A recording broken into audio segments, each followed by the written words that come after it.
What's up? It's your girl, Pastor Courage Molina. You want to watch this video if you deal with issues of self worth. If you ever struggle with whether or not you're worthy enough, or feeling like you are enough for people or for certain situations, or feeling undeserving for things, then you definitely want to watch this video, because in this video, I'm going to share with you 3 things that you can do to overcome and deal with your self worth issues.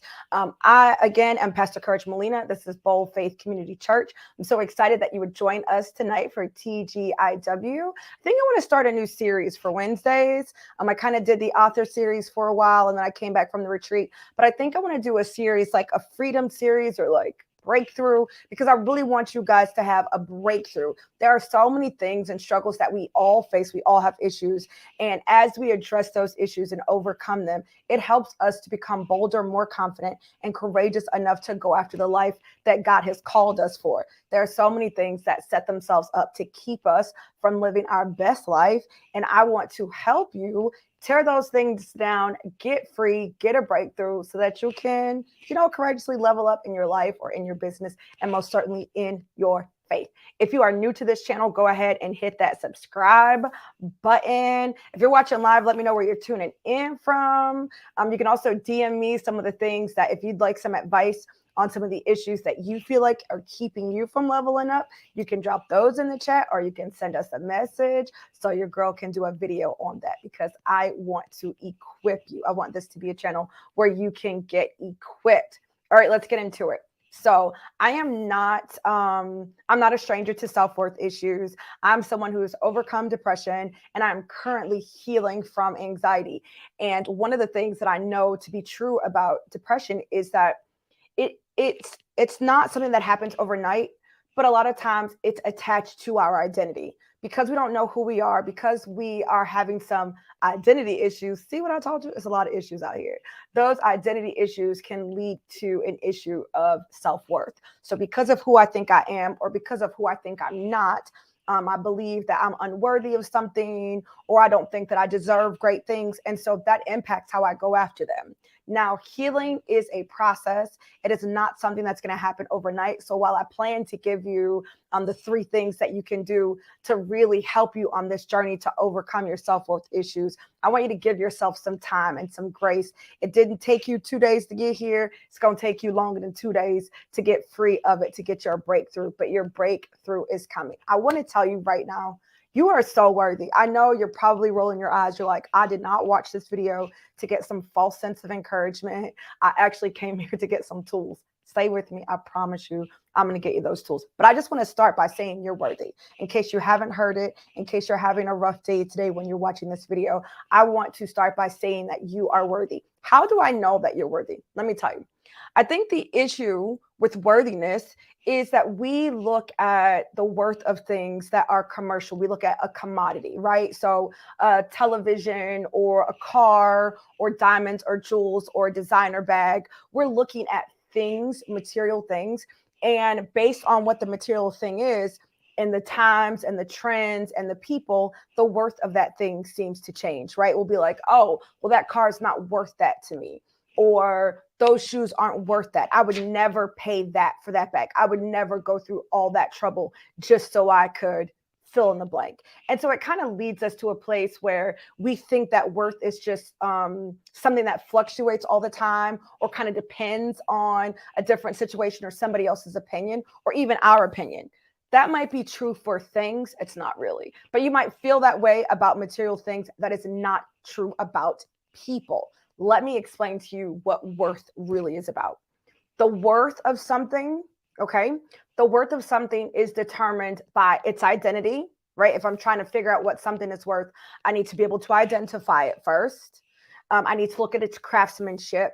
And then the third thing, which is the thing I think that we miss most often, is what is the inventor or the creator of that thing? What do they say it's worth?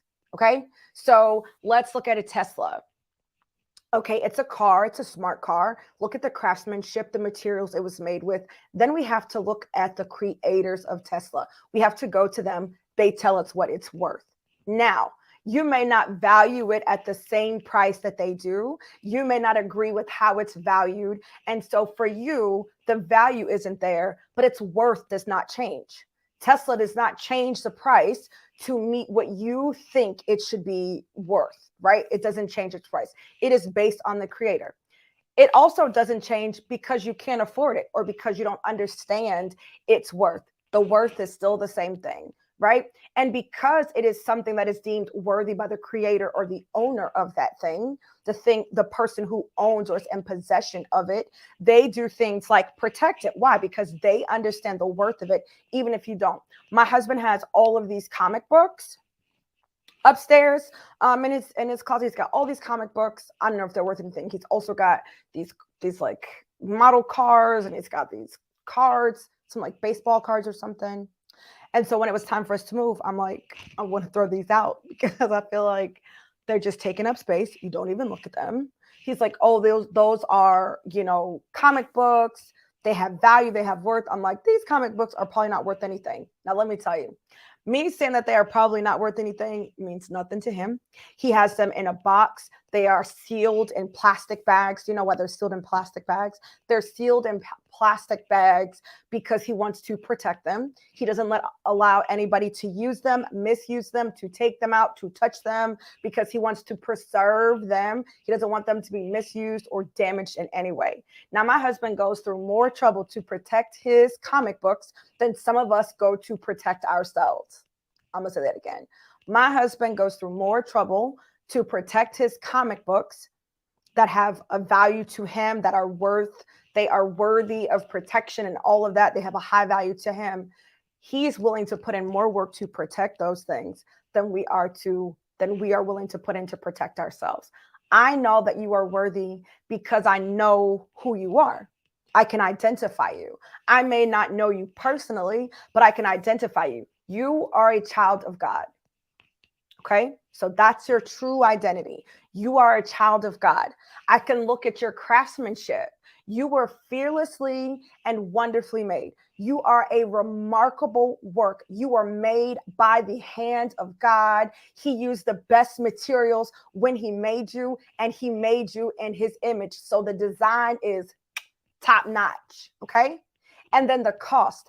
God sent his son Jesus to die for you. So you are worth someone else's life. Do you understand what I'm saying? You were worth the life of the perfect lamb. And do you know what Jesus did? Jesus came in agreement with God about your value. Now, you might be struggling to come into agreement with God that you are very valuable, that you are certainly worthy, no matter what anybody else says, no matter what anybody else has done or thinks about you or where you are, your socioeconomic, your gender, your race. Like, none of those things matter. That is not change your worth or your value because of how somebody sees you. You are struggling to come into agreement with what God says about you. Jesus did not. Jesus did not struggle to come into agreement with your value, with your worth. So when God said, hey, these people, this woman, right? I want to redeem her to myself. I want to close this gap that sin has created. And the cost of that is your life. I want to send you. You know what Jesus said? He said, okay, I agree with you. I'm going to lay down my life in order to redeem your daughter back to you. That is your worth. Let me tell you what your worth is not based on. Your worth is not based on the opinions of others. Your worth is not based on what somebody is willing to pay for you, what somebody is willing to do for you, the cost, the energy. That's not what your worth is based on. It is based on your identity, child of God. Is it good craftsmanship? Yes. You were created by the hands of God. And what is the cost that your creator, what's the value that your creator, the one who has created you, the one who has taken possession of you through what Jesus did on the cross, the one who calls you his own, right? What value has he placed on you? A very high value. It was worth the blood of the lamb. It was worth his only son's life. Boom. Now I have my value. So how come I'm still struggling with feelings of unworthiness? Why am I still struggling with that? Well, it's because you don't really understand, right? You haven't really looked at it from this perspective. You think your worth is where you are in your business, where you are in your career. It's based on your achievements. It's based on what you can do for people. It's based on what somebody has told you because of how you were raised, because of the society that you grew up in. So you are struggling to see your worth because other people don't. So since somebody else said that you're not worth the time of day, since somebody else is acting like you have to earn your spot in their life, that you could lose your spot at any time because somebody else is playing you to the left, because you've made mistakes, you're playing yourself to the left. You understand what I'm saying? That's why you're struggling to see your worthiness, because you don't really understand. You don't have a real grasp of what worthiness is. But now that I just schooled you, I'm now going to give you the 3 steps that you need. Okay. I'm now going to give you the 3 steps that you need. Wait, let me back up. Let me not give them to you. Let me just tell you this. Unworthiness manifests itself in many different ways. Okay. So I just want to make sure that you understand if you're struggling with worthiness, because you might think like, oh no, I'm watching this just because I love Pastor Courage, or oh, I'm watching this because I have a friend who struggles with this. Unworthiness, it manifests itself in lots of ways. Unworthiness is the root cause, right? It's an identity issue at the root. But what kind of fruit does it bear? Sometimes it means not being able to value the people that I have in my life because of how I value myself, because I don't see my worth. It means that the people who love me can't be that great. If you love me, you can't be all that. Because if you was all that, you wouldn't choose me as a friend. If you love me and I don't see myself as worthy, then you can't be all that, because if you were all that, you would choose a better wife. If you understand what I'm saying? If you want to work with me and I don't see the value that I bring, I don't see my worth, then I think that you must not be doing that well, or you must not know what you're doing, because if you did, you would choose somebody better than me. If you really knew my identity, if you really knew who I was, you wouldn't choose me, right? That's one manifestation of unworthiness. Another one is I'm trying to earn and prove that I'm worthy through my works, through my achievement, through my accomplishment. I know that I'm not worthy. Right? In my mind, that's the lie that I tell myself, that I am not worthy of love. I'm not worthy of good friendships. I'm not worthy of a healthy marriage. And so when I take that on, what I try to do is prove to you that I deserve to be your friend. So I'm doing it through my works. It manifests itself through people pleasing, through workaholic buying things for people, like lavishing gifts on them, smothering them. Like you're doing all of that to prove that you are worthy of the relationship because you are struggling with unworthiness. Or you deem yourself unworthy because people refuse to respect your boundaries. Like, oh, if I have to do that to be in your presence, then I could go without you. If you expect that from me, then I'm not going to do it, right? And because of that, you now feel like you are unworthy, right? So that unworthiness manifests itself in lots of ways. Here's what you can do. Are you ready for these steps? What can I do? If I'm struggling with self-worth issues, I feel like I'm unworthy. Okay, cool. Just because you told me and you helped me to realize this, just because I got a revelation does not mean I have a cure. I say this all the time. Diagnosis, right?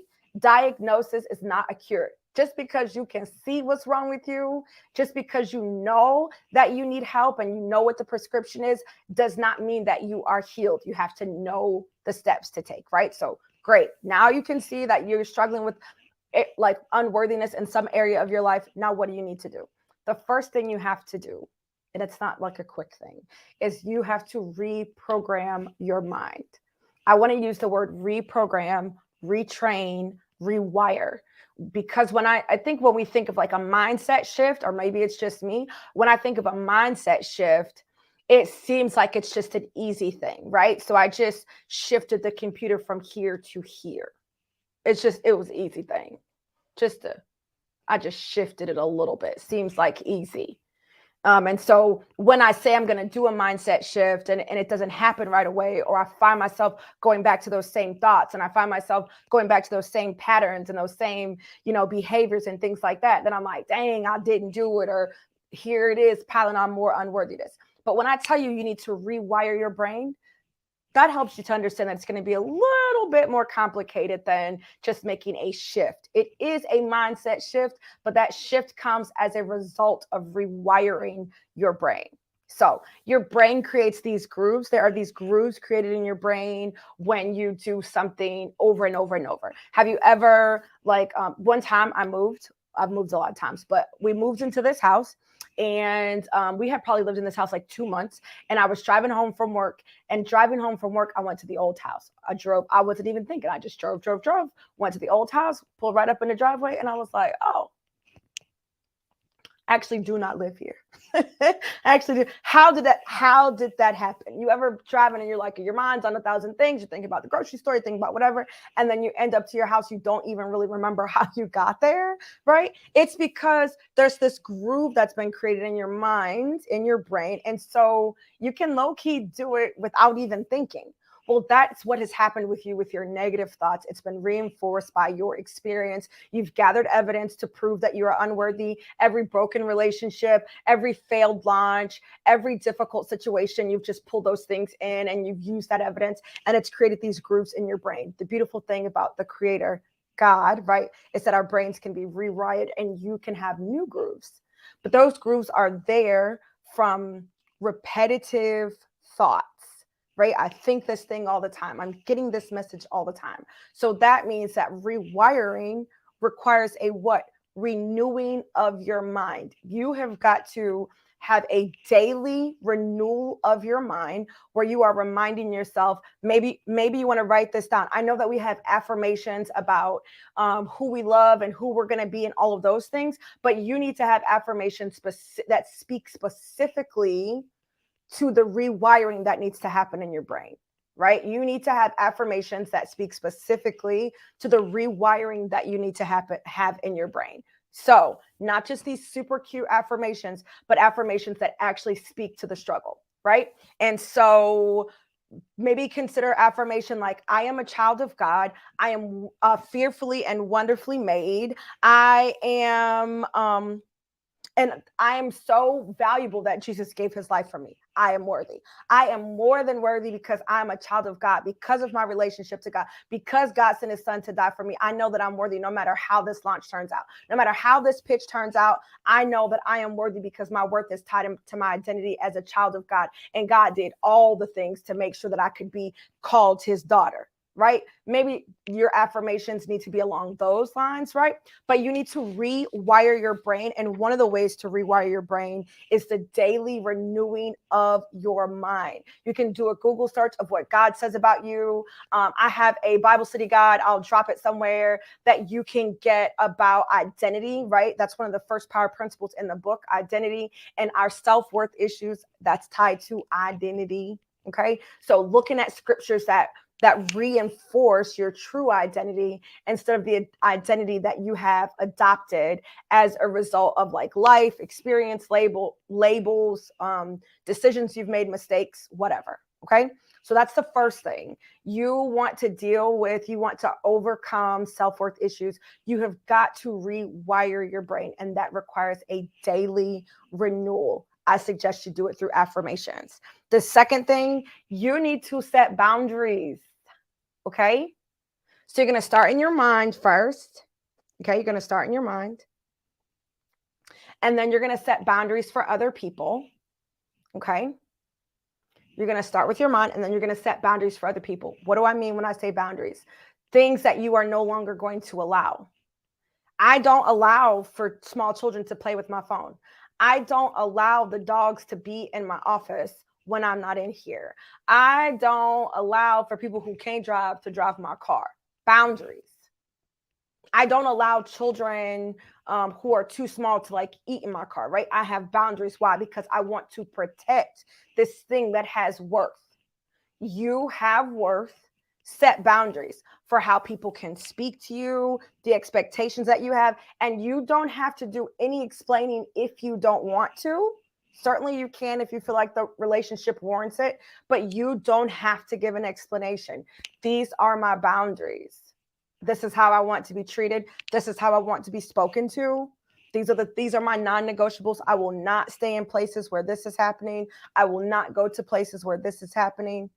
Because how people treat you, you use that as evidence, right, to support the false right? This fake news, you use that as evidence to support the lie that you are unworthy. Oh, look at how they treat me. If they treated me better, if I were worthy, they would treat me better. No, if you had boundaries, they would treat you better.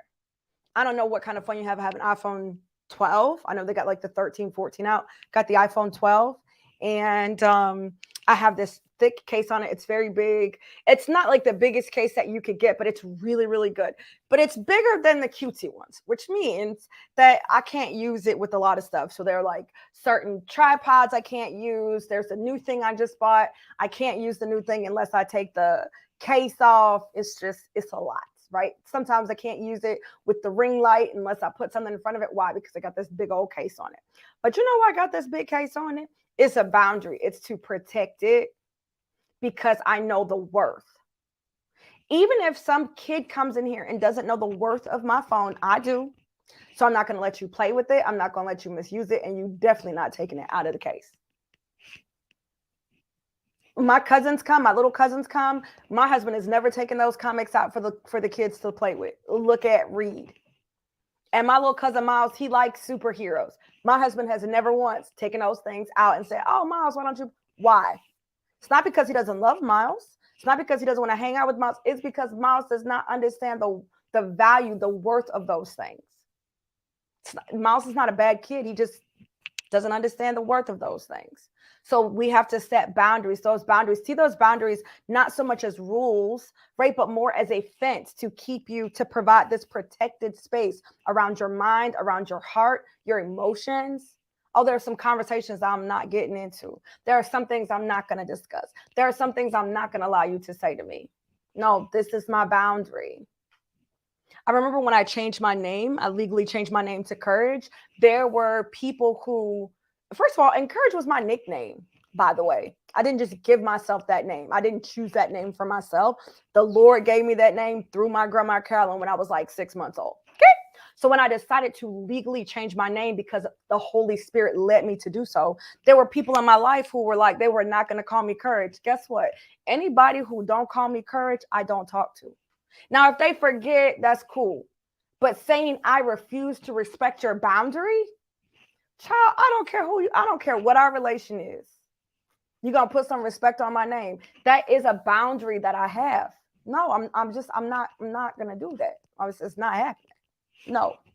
I'm not about to be talking to you and I keep asking you to call me by my name and you are refusing to. Oh, no, it seems like a small thing. That's cool. Guess what? I know my worth and I know what that does to me. I know how that feels. It feels like you don't value this relationship. It feels like you don't value me. But the truth is, maybe they're too emotionally or spiritually immature to respect your boundaries. Doesn't mean that you have to let them in. Just because a kid is too young to understand the value of my laptop doesn't mean I'm going to let them play with my laptop. I ain't saying you bad. I ain't saying you hate me. I'm saying you too immature to understand the value of this. So no, you don't get access to it. And I can see that by how you acting. Boundaries. Renew your mind daily. You got to rewire your mind. Okay.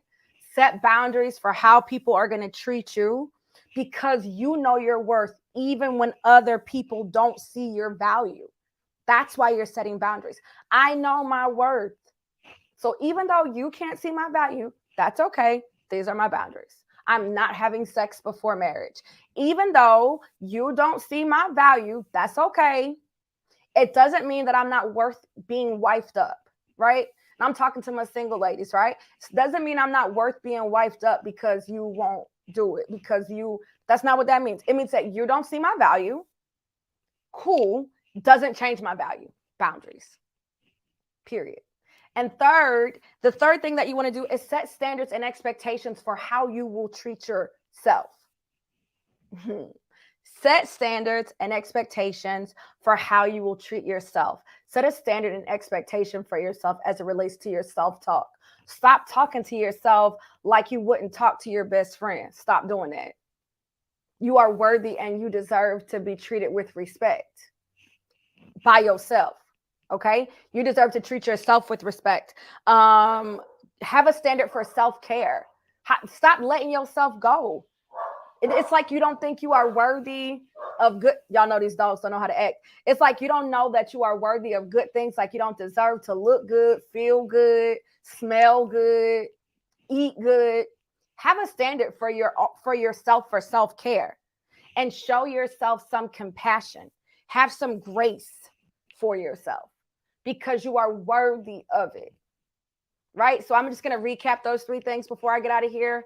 You have to, if you are struggling with self-worth, you have to start by rewiring your mind. And that requires a daily renewal, a daily reminder of who you are, your craftsmanship, and the cost that he placed on you, what he set your value at. Okay?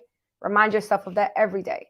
Set boundaries to protect yourself from people who are unable to see your value, don't value you highly, are immature spiritually, emotionally, or whatever, to actually treat you right and not damage you, not hurt you, not destroy and cause you pain, not abuse you. Okay?